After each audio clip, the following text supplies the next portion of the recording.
நடிகர் விஜய் புதுசா தமிழக வெற்றிக் கழகம் என்ற கட்சியை ஆரம்பிச்சிருக்கும் நிலையில முதல் தேர்தலிலேயே ஆட்சியை பிடிப்பது கஷ்டம்னு நிறைய பேர் பேசிக்கிறாங்க. முதல் தேர்தல்ல அவருக்கு ஒரு 15ல இருந்து 20% ஓட்டு கிடைக்கும்னு அரசியல் விமர்சகர்கள் சொல்றாங்க. ஆனா எத்தனை தொகுதியில ஜெயிப்பார்னு உறுதியா சொல்ல முடியாது. அதே நேரத்துல அடுத்த 5 வருஷம் கட்சியை நல்லா ஆக்டிவா கொண்டு போனார்னா 2031 அவர் முதலமைச்சர் ஆகஸ்து நிறைய வாய்ப்பு இருக்குன்னு பலரும் கருத்து சொல்லிட்டு வர்த்தாங்க.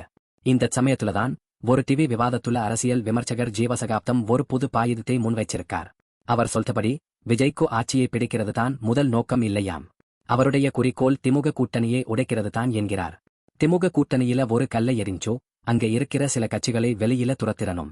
நாளைக்கு திமுக தோத்தா அதுக்கு பின்னாடி ஒரு சக்தியா நிக்கணுங்கிறது தான் விஜயோட ஒரே நோக்கம் அப்படின்னு ஜீவசகாப்தம் வெளிப்படையா சொல்லியிருக்கார்.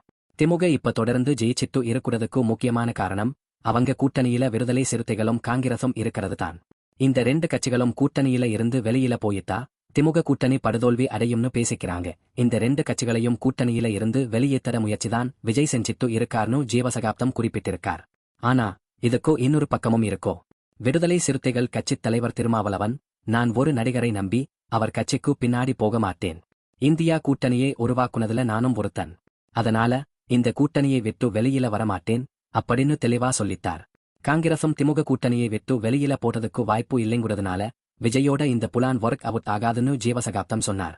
ஆனா அரசியல்ல என்ன வேணா நடக்கலாம்னு நம்புற தமிழக வெற்றிக் கழக தொண்டர்கள் வேற மாதிரி யோசிக்கிறாங்க. திமுக கூட்டணியில இப்ப இருக்கிற நிலவரங்களால வெறுப்புல இருக்கிற திருமாவளவன் ஒருவேளை திமுக கூட்டணிக்கு பாமக வந்துட்டா கண்டிப்பா வெளியில போயிருவாரோ. அப்போ தமிழக வெற்றிக் கழகத்தோட கூட்டணி சேர தயங்க மாட்டாருன்னு சொல்றாங்க. மேலும் காங்கிரஸ் கட்சித் தலைவர் ராகுல் காந்தி விஜய்க்கு மறைமுகமா சப்போர்ட் பண்ணிட்டு இருக்காருன்னு சொல்றாங்க. நவம்பர் இல்ல டிசம்பர் மாசத்துல ராகுல் காந்தி ஒரு அதிரடியான முடிவை எடுப்பாரோ அது திமுக கூட்டணியில ஒரு சலசலப்பை ஏற்படுத்தும்னு தமிழக வெற்றிக் கழக தொண்டர்கள் மத்தியில பேசிக்கிறாங்க. ஜீவசகாப்தம் சொன்ன மாதிரி விஜய்க்கு ஆட்சியை பிடிக்கிறது நோக்கம் இல்லையா? திமுக கூட்டணியில குழப்பத்தை உண்டாக்குறது மட்டும்தானா அவருடைய குறியா?